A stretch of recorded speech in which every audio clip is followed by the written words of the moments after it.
안녕하십니까. 창업과 경영 3주차 강의를 진행하도록 하겠습니다. 자, 오늘 3주차 강의 내용은요, 청년 기업가 정신에서 세부 내용을 보도록 하겠습니다. 세부 내용은요, 청년 창업이란 무엇을 말하는가 라는 내용이 나올 거고요. 두 번째는 청년 창업의 자세, 자세는 어떤 자세가 필요한가. 그 다음에 경영 철학은 무엇인가. 그러니까 사업 계획서를 아직 그죠? 우리가 다루지 않는데 그 앞서서 창업을 하는 데 필요한 정신적인 마인드 내용이 먼저 나옵니다. 네 번째, 철학이 있는 기업의 특징은 무엇인가? 자, 갑자기 왜 철학 이렇게 생각할 수도 있겠지만 철학이 뭘까요? 우리 인생을 사는데 어떤 철학이 있다. 또 사업을 하는데 그 사람만의 철학이 있다. 그러면 그게 이념이고 그 어떤 신조이면서 변하지 않는 원칙일 수 있겠죠. 자, 그런 걸 놓고 보면 어떻게 보면 변하지 않는 굳은 의지 뭐 이런 거 좀 될 수 있겠는데, 자, 이 철학이 왜 중요하냐면 기업을 운영하다 보면 이 주변에 이렇게 많은 어떤 그 정보가 이렇게 들어오고 또 좋은 어떤 그 상황이 설정되면 기존에 가지고 있던 이 사업 아이템을 금방 내려놓고 또 다른 아이템으로 갈아탈 수가 있어요. 근데 이제 경영 철학이 명확하게 확립되어 있으면 처음에 하고자 했던 그 의지대로 그 역량을 발휘해서 계속 나아갈 수 있으면 끈기 있게. 근데 이제 철학이 없고 그런 어떤 경영에 관한 이념이 없는 사람들은 조그만 어떤 풍파나 그죠? 기업이 좀 잘 안 되면 바로 그냥 갈아타는 경우가 많습니다. 아무튼 그런 것도 있고요.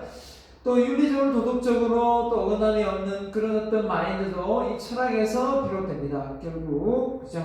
그래서 경영윤리란 무엇인가라는 부분하고 기업의 사회적 책임은 무엇인가. 창업 배우러 왔는데 그죠? 창업과 경영 배우는데 갑자기 웬 경영윤리 기업의 사회적 책임까지 거론하게 됐는가? 자, 경영학 분야에서 경영윤리나 사회적 책임 부분은 사실 정말 한 A4로 치면 한 2장 정도 차지할 정도였는데요. 이제 이 서울대학교에서는 이 분야만 따로 놓고 사회적 책임, 기업의 경영윤리에 대한 부분이 한 책으로 이렇게 강의를 하고 있는 것도 내가 봤습니다. 그런 것처럼 기업이 앞으로 가야 될 어떤 그 방향성이라고 해야 될까요? 투명해지면서 정말 이 CEO 마인드부터 확연하게 바뀌어야 됩니다. 자, 그러면 제가 먼저 질문 하나 던질까요? 왜 우리가 이렇게 경영윤리라든지 기업의 사회적 책임까지 이렇게 거론하게 됐을까요? 그전에는 기업이 가지고 있는 궁극적인 목적이 뭡니까?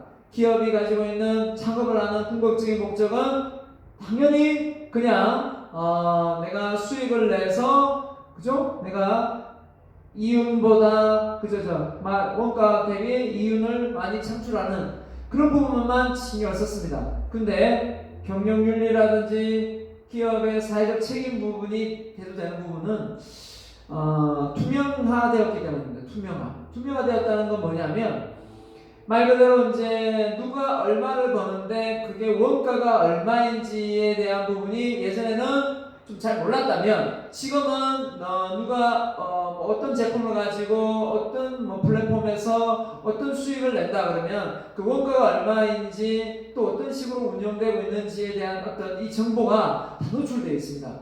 그러다 보면 사실 좀 이게 감춰진 부분이 있으면 남들이 모르기 때문에 이렇게 이윤을 두세 배 이렇게 많이 남겨도 별 문제가 없었겠지만 지금은 그 원가 대비 얼마인지를 정확하게 알기 때문에 그런 부분이 소비자에게 알려지면 사실 소비자는 실망하거든요. 그렇지 않습니까? 자, 그런 부분이 어떻게 보면 이 IT 결국은 이 정보통신기술의 발달로 결국은 이 소비자가 더 똑똑해지고 그죠? 이 많은 정보가 공유됨으로 해서 결국은 이 투명한 어떤 그 기업 운영을 할 수밖에 없는 그런 상황에 놓여서 이 경영윤리 또 사회적 책임 또 사회적 기대 이런 부분이 앞으로 더 많은 비중을 차지하는 그런 역할을 하지 않을까 생각합니다.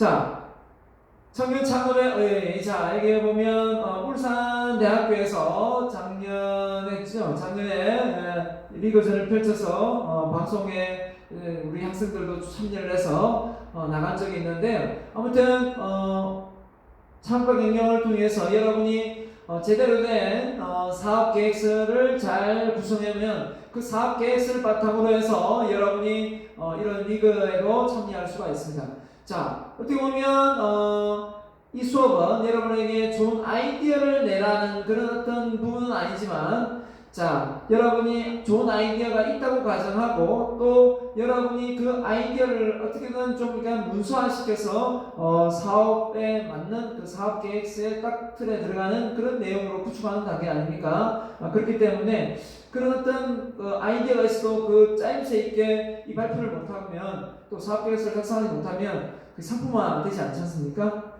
아무튼 여러분도 한번 이런 대회에 한번 참여해 보기를 원합니다. 예. 자, 취업인가 창업인가 이렇게 표현했는데요. 당연히 대학을 졸업하면 취업을 먼저 하고, 그리고 나서 어느 정도 경력이 쌓이면 그때 뭐 창업도 생각해 볼 수 있는 부분이 많았었죠. 근데 이미 대학교 다니면서 창업에 대한 경험을 할 수 있는 기회가 참 많습니다. 그러다 보니까 졸업과 동시에 취업을 하지 않고 바로 창업을 하는 케이스도 좀 몇몇 있습니다. 많지는 않지만 아무튼 그 정도로 창업에 대한 부분이 많이 계속 향상되고 있습니다. 그죠?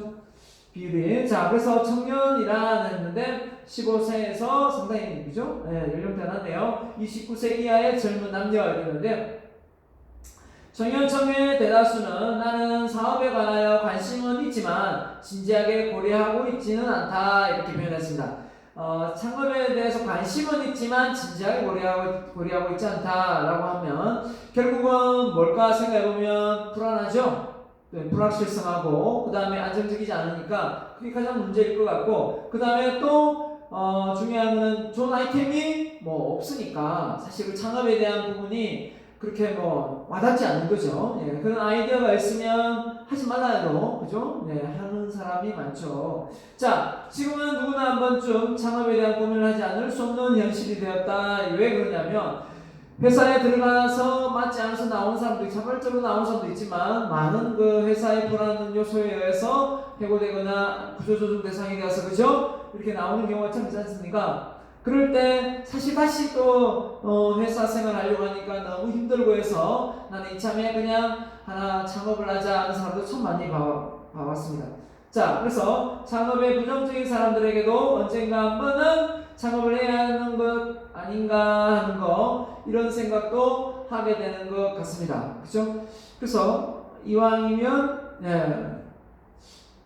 내가 이거 창업을 할 수도 있겠다 생각. 근데 이제 평생 직업, 평생 직장. 자, 평생 직업입니까? 평생 직장입니까? 자, 평생 직장으로 생각하고 기성세대들은 살아왔고 또 그렇게 살아가고 있는 경우가 많습니다. 근데 요즘의 세대들은 평생 직장은 있어도 평생 직업은 있어도 평생 직장은 좀 힘듭니다. 그죠? 그래서 그 직장 내에서 내가 언제 어떻게 될지 모르기 때문에 미리미리 대비책을 세우고, 내가 바깥에 나가면 내가 어떤 상황에 놓일 때 그죠? 내가 어떤 회사에도 나를 스카우트해 볼 수 있는지, 아니면 내가 정말 독특하게 창업을 할 수 있는 부분이 있는지 없는지, 그런 역량을 항상 준비하고 있는 경우가 참 많습니다. 그렇지 않습니까? 예. 자, 그래서 우리가 이 창업에 대해서 한번 좀 생각해 볼 수 있는 연령대가 아닌가 생각하고요. 지금의 상황, 일자리가 부족하고 고용이 불안합니다. 맞죠? 네. 그 다음에 평균 수명에 비해 남은 또 일생이 또 많이 남아 있습니다.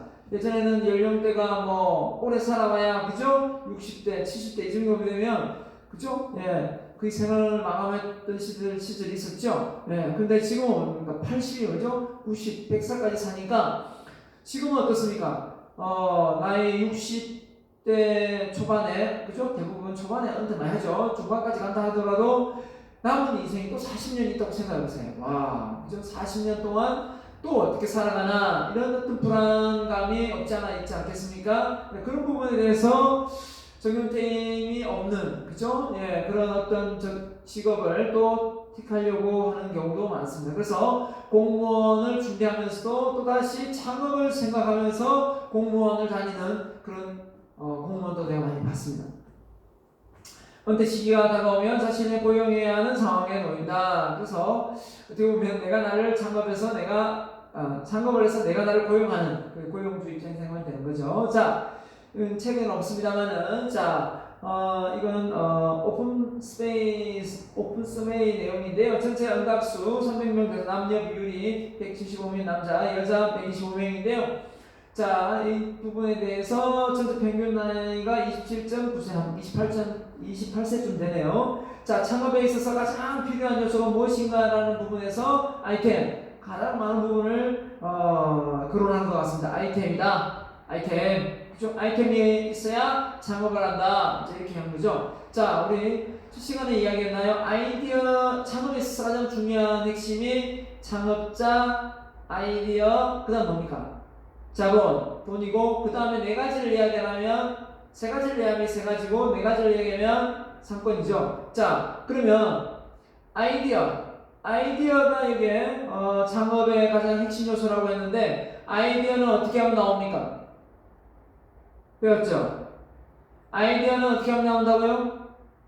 일단 의문을 가져야 되겠죠. 어떤 부분에 의문을 갖고, 그 다음에 의문을 가지면서 그 분야에 관심을 갖고, 관심을 가지면서 그 분야에 뭘 해야 됩니까? 집중과 몰입을 하겠죠. 집중과 몰입을 하면 그 분야에 뭡니까? 자료 수집을 자발적으로 하게 됩니다. 하지 말라 해도 본인 스스로가 자료 수집을 자발적으로 하게 돼 있어요.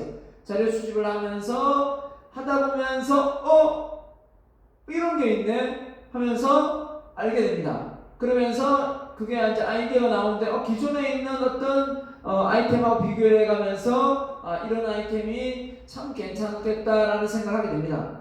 근데 막상 그게 이제 사업성이 있어서 이렇게 연결되기도 하고 그냥 좋은 아이템으로 그냥 끝나는 경우도 있습니다. 사업성이 떨어져서 그 사업 타당성 분석을 해야 되겠죠, 그죠? 결국은 좋은 제품을 만들지만 그 제품이 이렇게 널리 알려지거나 이런 데는 한계가 있다면 그 제품이 또 특별한, 그죠? 또 소비층이 너무 이렇게 다양하지 못하고 너무 특수층이면 사업성이 떨어지겠죠. 아무튼 인류의 발전은 도모할지 모르겠지만 그런 부분에서 사업성도 떨어집니다. 그래서 타당성 분석을 하게 됩니다. 아무튼 여러분 머릿속에 아이디어의 원천은 바로 관심이다. 여러분 관심 있는 키워드가 뭡니까? 여러분의 관심 있게 머릿속에 떠오르는 키워드는 뭡니까? 그 키워드를 적어 부분에서 내가 어떤 분야의 전문가가 되겠다라고 결단을 내야 됩니다. 그렇지 않으면 절대로 전문가가 될 수 없거든요. 전문가는 생각이 복잡할까요? 단순할까요? 전문가는 생각이 복잡할까요? 단순할까요? 전문가는 생각이 단순합니다. 단순하다는 얘기는 여러 가지 생각 속에서 한 가지 생각을 더 몰입하고 더 집중하기 때문이라는 거, 그 속에서 아이디어가 나온다는 거 절대 잊어버리면 안 됩니다. 정말 이 키워드, 이런 원리를 내가 알기까지 많은 시간이 걸렸습니다.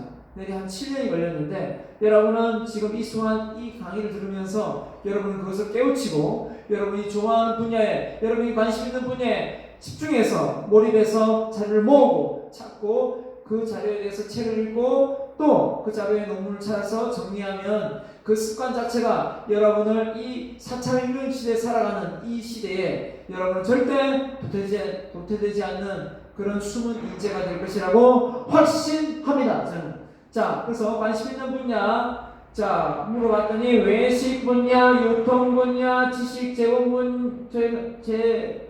제공업, 모바일 앱, 그죠? 온라인 앱, 그죠? 웹 기반 서비스, 제조업이 되는데 제조업이 제일 낮을 수밖에 없는 이유가 뭘까요? 제조업은 아까 20몇 살인데요. 제조업은 반드시 경험을 요하게 됩니다. 경험 없이 제조업은 쫄딱 망해요. 그죠? 돈도 많이 들어가고 투자금도 많이 들어가지 않습니까? 자, 외식업 같은 경우는 정말 그 통닭집 이렇게 한 기업하면요, 정말 싼 통닭집 프랜차이즈는 1,000만원 이내입니다. 1,000만원 이내만 가지고도 조그마한 점포 하나 없고 그냥 그죠? 기름 튀기는 거 몇 군데 갖다 놓아서 그죠? 해도 한 500만 원? 제가 알기로는 체육학과 학생이 그런 얘기 하는데, 교수님 저는 두 가지, 대학교 다니면서 두 가지를 지금 병행합니다. 총 직업이 세 가지, 학교도 다니지요. 낮에는 뭡니까, 이 오토바이 타고 배달을 하더라고요. 예. 우편, 뭐라고 하죠? 네, 배달하고, 두 번째는 저녁에 한 7시 넘어가니까 또 통닭을 해요. 통닭 배달을 하고. 퀵서비스랑 그 다음에 통닭이랑 직업을 이제 학생이니까 세 가지 가지고 있는 거죠. 자, 그 친구 참 힘들게 살던데, 아무튼, 네, 그렇게 해서 학교 다니는 친구도 봤습니다. 아무튼, 유통 이렇게 되는데, 여러분도 어떤 기반을 통해서 사업 아이디어를 내고 그 아이디어를 기반으로 사업 계획서를 작성할지 한번 여러분도 한번 생각해보면 참 좋겠네요.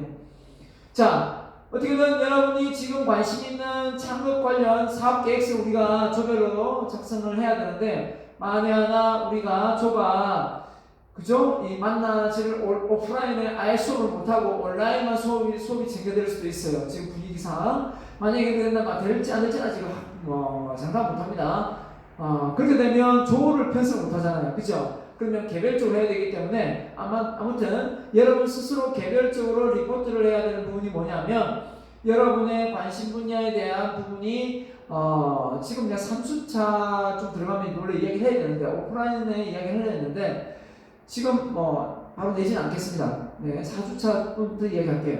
자, 여러분의 관심 분야에 관련된 내용을 자료 스크랩하는 거는 하고 있어야 됩니다.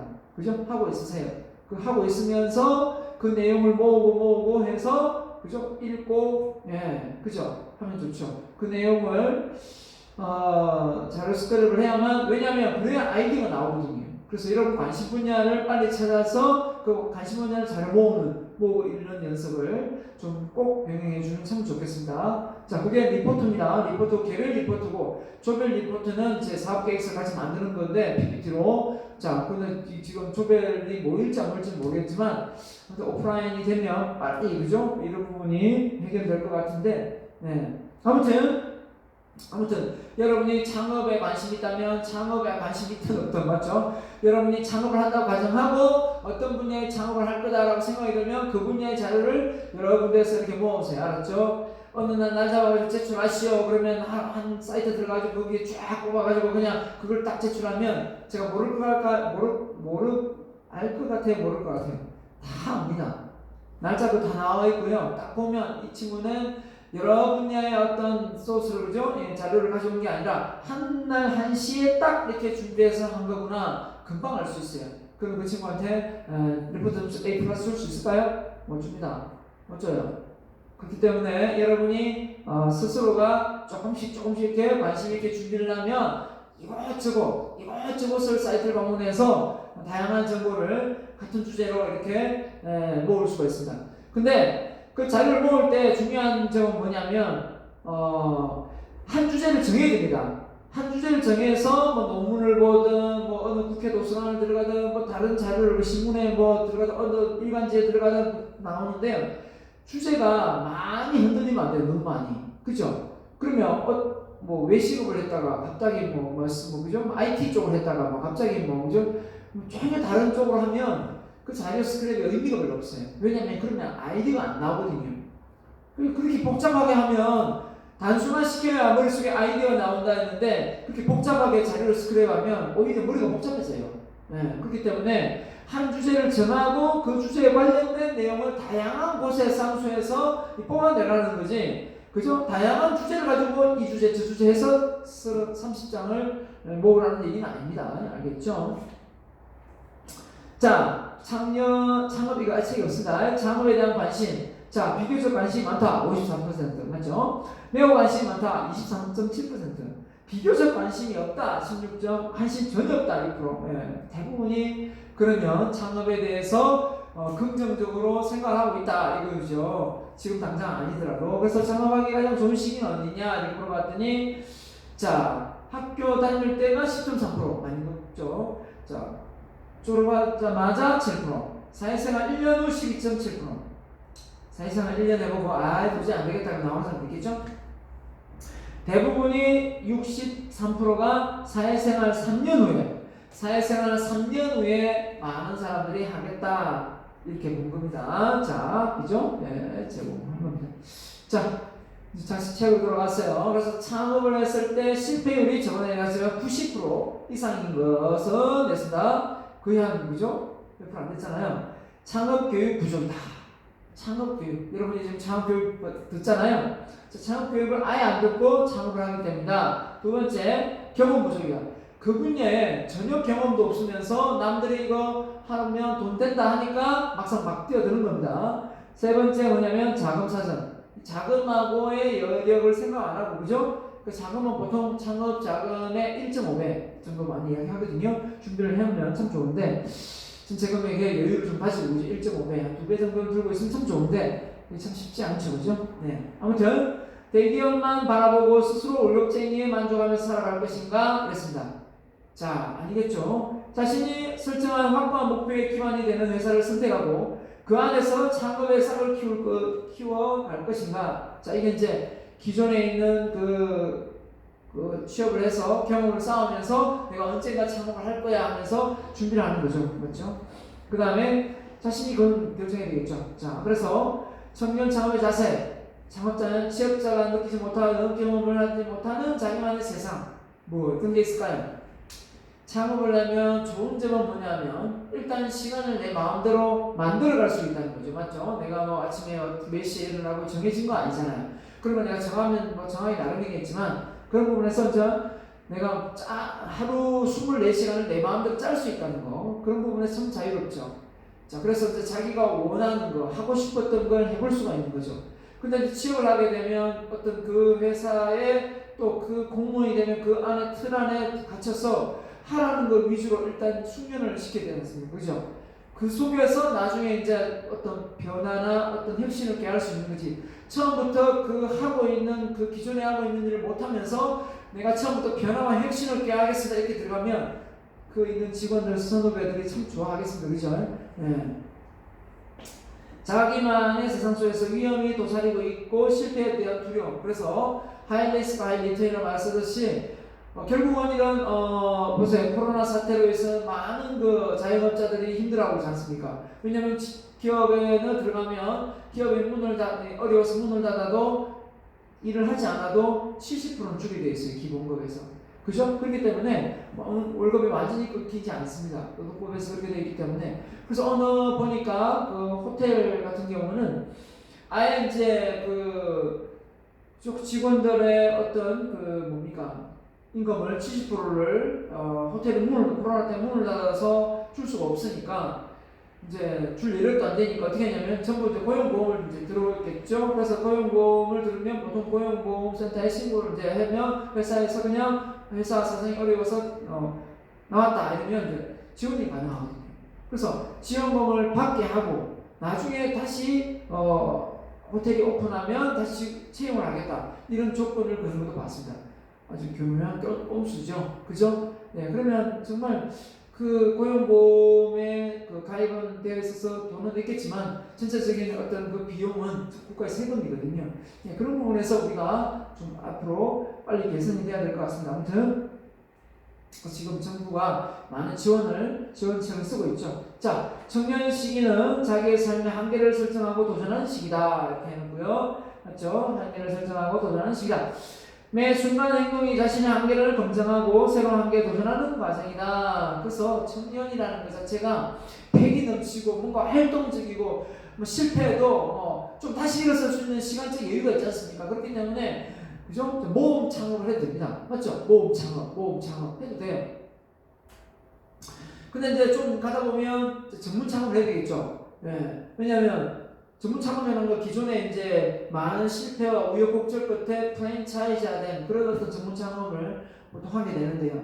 근데 이제 모험 창업이라는 건 전혀 안 해본 거, 새로운 거, 도전적인 부분이니까요. 자, 아무튼 타고난 성과를 내는 사람들의 공통점이 뭔가 보면요. 자, 봅시다. 스위트 스포츠라 해가지고 자신의 수준에서 약간 어렵지만 과도하게 어렵지 않은 지점이 뭐라고요? 스위트 스포트. 자, 다시 자신의 수준에서 약간 어렵지만 과도하게 어렵지 않은 지점이 스위트 스폿을 향해 나아가기 위한 노력을 한다. 창업자는 타고난 성과를 내는 사람들의 공통된 특징이 스위트 스폿이 있더라. 자, 나올 수도 있겠죠, 시험에. 네, 알아두세요. 스위트 스폿. 자, 그래서 이건 뭐 인물들이 이야기 자세. 제임스 다이슨이 말했습니다. 뭐라고 했을까요? 계속해서 실패하는 것이 성공을 이루는 길이다. 개풀 듣는 소리 같죠? 하지만 계속 실패하는 것이 어떻게 성공이냐? 실패지 그냥. 이렇게 할 수도 있지만 그 실패를 통해서 성장하고 발전하고 나중에 크게 성공한다 이 뜻인 것 같습니다. 에드투 페이퍼의 전혜나 대표가 뭐 많은 말했네요. 누구나 창업을 준비할 수도 있고 도전할 수 있다. 문제는 창업을 하는 데 있지 않고 창업을 통해 이루고자 하는 무언가가 있는 것을 생각한다. 무언가에 있는 것을 생각한다. 내가 원하는 것, 내가 이루고자 하는 것을 잊지 않고 최선을 다하다 보면 창업을 통해 무한히 성장하고 또 세상 일부분을 직접 변화시키는 가치 있는 경험 또한 할 수 있다. 자, 창업은 힘든 도전이지만 그만큼 가치가 있다. 한마디로 얘기하면 창업이라는 것은 많이 힘들지만 그 힘든 만큼의 또 다른 기쁨과 의미와 가치가 있으니까 한번 도전해봐라 이런 뜻으로 해석이 되네요. 자, 그 다음에 청년 창업의 환경입니다. 자, 요즘 청년 창업 환경 정말 많이 조건이 좋아졌습니다.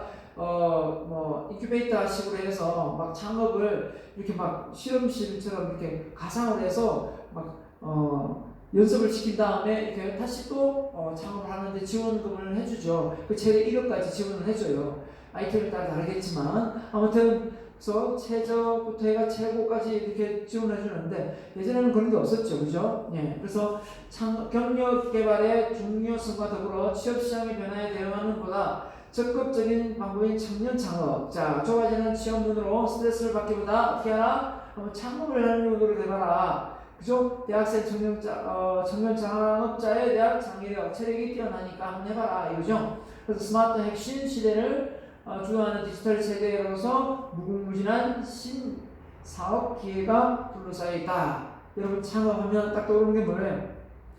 많은 비용 들이지 않고도 창업할 수 있는 시장, 그죠? 뭐가 있을까요?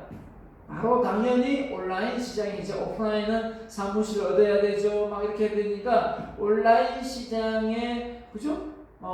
이렇게 사업을 시장, 플랫폼 시장 다양하게 있겠죠. 자, 그럼 대표적인 게 유튜브가 될 수도 있고 유튜브는 돈 드는 거 별로 없지 않습니까? 물론 뭐 카메라니 조명이니 마이크니 몇 개만 사면 그건 돈 드는 것도 아니죠. 아무튼 그에 대한 아이템이 좋으면 또 많이 시청하니까 자, 아무튼 많은 온라인 상의 어떤 제품의 어떤 판매 이런 부분이 되겠습니다. 그래서 오늘날만큼 청년에게 창업에 좋은 환경이 없다. 자, 성공 창업을 위한 장애 요인이 뭐가 있을까? 아까도 했지만 청년 관련 그래서 창업 관련 정보 지식 공유가 안 돼서 부족하다. 그 다음에 어려서 또 창업에 대한 꿈을 키운 선진국과 창업 교육을 받지 않은 우리나라 창업 환경은 너무 다르다. 자, 창업하면 되게 그죠? 좋게 보지는 않죠. 일단 좋게 보지 않습니다. 되게 이제 머리가 똑똑하고 막 이런 사람이 창업을 한다고 생각하지 않습니다. 아직 우리나라는 그죠? 예, 자, 그래서 창업 교육을 받지 않고 치밀한 준비 없이 창업에 뛰어들어서 실패할 확률이 높다. 그래서 청년 창업 관련 교육 분야 지원해 주는 곳이 참 많습니다. 맞죠? 어느 곳을 들어가는 사이트별로 있고요. 네, 한번 해보기 바랍니다. 그죠? 네, 대학 청년 창업, 네, 다 한번, 그죠? 여러 가지 있으니까요. 분야별로 한번 찾아보고 들어가 보면 참 좋겠습니다. 자, 이런 게 있구나. 예, 다양한 취업 관련 전문 사이트들이 다 있습니다. 자, 한번 보면 될 것 같고요. 네. 스마트 앱 개발 많이 요즘 뜨고 있죠, 그죠? 예, 예. 자, 그래서 청년 기업의 경영 철학에 대해서 한번 가보도록 하겠습니다. 경영 철학이 뭔가요? 경영자가 기업으로 영위하는 데 있어서 지침이 되는 기본적인 의식, 경영, 신조다 이랬는데, 자, 기업의 사회적 존재 이유를 표시하고, 자, 경영 활동을 방향을 짓는 기업의 신조다 이렇게 했는데, 한마디로 저는 경영 철학이라는 그 기업이 존재하는 어떤 관념이자 이념이죠. 이 사회에 어떤 이바지를 할 건지에 대한 어떤 그 방향성이 경영 철학에 묻어나야 된다 생각합니다. 저도 이제 강연을 지금 오랫동안 20년 넘게 하면서 처음에는 당연히 먹고 살기 위해서 일을 했습니다. 그러다가 이제 일을 계속 하면서 하다가 보니까 저 역시도 이제 이런 쪽에 바깥에 사업도 하면서 또 제가 이렇게 학교에 들어와서 이렇게 강의를 하면서 느낀 게 뭐였냐면, 내가 정말 이 일을 왜 하는가, 이 일을 통해서 내가 가져가고자 하는 게 무엇인가 생각해 보니까요, 이런 거더라고요. 그래서 제가 이런 걸 하거든요. 안녕하십니까, Self 인성 리더십 행동 변화 전문가 김상은입니다. 이런 표현을 많이 써요. 자, 행동 변화 전문가, 행동 변화. 자, 이 말을 내가 붙인 거는 얼마 되지 않습니다. 채 한 5년이 채 되지 않는 것 같아요. 자, 내가 스스로 나의 행동을 바꿔내려고 셀프 리더십을 배워서 많이 강의를 했지만, 이제는 남들에게도 그런 기회를 주고자 하는 부분이 있었어요. 그래서 내가 이렇게 긍정적인 마인드로 세상을 좀 새롭게 볼 수 있는 어떤 내 안에 있는 잠재 능력을 깨우는 어떤 힘을 발휘했다면, 많은 사람들이 자기 안에 잠재 능력이 있고 그걸 깨울 수 있도록 도와주고 그걸 또 습관화시킬 수 있도록 도와주고 싶더라고요. 그래서 제가 그런 표현을 썼거든요. 그런 것처럼 이런 마인드가 딱 자리를 잡는 데는 진짜 시간이 오래 걸립니다. 금방 되는 건 아니거든요. 그래서 결국은 이걸 알아내기까지의 어떤 과정은 이걸 누구한테 배운다고 되는 것 같지는 않아요. 그냥 그 사람이 정말 궁하면 통한다 하는 것처럼 끊임없이 한 분야를 연구하고 고민하고 배우다 보면 그쪽에 관련되어서 어떤 전문 지식이 나오면서 이 전문 지식으로 내가 어떤 일을 할 수 있겠고 이 사회에 어떤 것을 이바지할 수 있겠다는 어떤 철학이 나오는 것 같아요. 그 철학이 나옴과 동시에 어떤 상황이 발생되냐면, 주변에서 뭐 돈을 많이 벌었는데 같이 사업을 해보자고 아무리 들추셔도 내가 가지고 있는 이 이념이나 철학이 딱 확립되어 있으면 솔직하게 지금 내가 하고 있는 일도 훨씬 그쪽이 돈을 많이 벌 수 있는 사업 아이템이라도 내가 그쪽으로 눈길이 안 가지 않아요. 저는 그 경험을 많이 했거든요. 그게 정말 흔들리지 않는 시모스 침대가 아닌가라는 생각을 합니다. 그런 얘기를 하는 거예요. 자, 기업의 신조의 경영 목적 달성에 위한 활동을 하기 위해 구체화할 수 있는 현실적 지침입니다. 그래서 경영 철학에서 그게 이제 쪼개서 나오는 부분이 이게 전략의 전술이에요. 그래서 사시나 사원으로 나올 수 있겠죠. 자, 경영 철학의 기준이 뭐냐? 구성원들이 어떻게 행동을 하거나 의사결정할 때 판단 기준이 된다. 판단 기준. 우리가 인생을 잘 살았나 못 살았나 판단 기준이 뭐죠? 여러분의 인생 목표지 않습니까? 올해 내가 인생을 잘 살았나 못 살았나 올 한 해의 목표지 않습니까? 올 한 해의 목표, 내 인생의 목표가 없다면 내 인생의 판단 기준이 없는 거예요. 알겠죠? 자, 역시 마찬가지입니다. 회사를 운영하고 있는데 회사가 어렵다고 다 문 닫나요? 아니죠. 회사가 어려워도 어떻게든 버텨내는 회사가 있어요. 그 경영 이념이 아주 투철하기 때문에 그렇습니다. 핵심 가치나 경영 이념, 신조, 문화, 비전 등 구성원의 사고를 지배하는 원칙이 철학입니다. 그렇게 물론 이제 경영 CEO가 이 철학과 이념에 맞는 어떤 신조에 맞는 어떤 그 모습을 아주 솔선수범해서 보여줄 필요가 있어요. 그렇지 않고 결국 뭡니까? 그런 모습을 보여주지 않고 다른 모습을 보여주면서 직원들한테는 뭐 주인의식을 가지라, 책임감을 가지라, 뭐 도전적인 자세를 취하라, 뭐 아껴 쓰라, 뭐 성실해라, 부지런해라, 윤리적으로 격려해라, 도덕적 일관성을 보여라 이렇게 하면요 욕해요. 욕합니다. 맞죠? 네. 아무튼 이 경영 이념 이야기 잘해야 됩니다. 이거는 말하는 거, 외치는 게 이게 중요한 게 아니에요. 그 위에 있는 CEO, 밑에 있는 많은 밑에 있는 직속, 그죠? 예, 직원들이 다 그 이념의 체계에 맞게끔 행동을 똑같이 해야 되는데, 말과 행동이 다르면 결국 이거는 뭐 아무 의미가 없습니다. 아무 의미가 없어요. 그래서 핵심 가치에 의해서 행동한다고 하더라도 이것이 일관되게 나타나야 된다. 그죠? 그래서 해겔이 또 말했습니다. 미네르바의 부엉이는 황혼 무렵에 날개를 펴기 시작한다. 이게 무슨 말일까요? 자, 한마디로 나중에 결국은 초반에 뭔가 잘 되지 않다가도 나중에 대기만성형으로 마지막에 잘 되는 그런 케이스가 될 수 있는 거죠. 자, 그렇기 때문에 그 경영 철학에 입각해서 흔들림 없이 끝까지 그게 맞다고 생각하면 밀고 나가라. 고집 있게 이렇게 얘기하는 겁니다.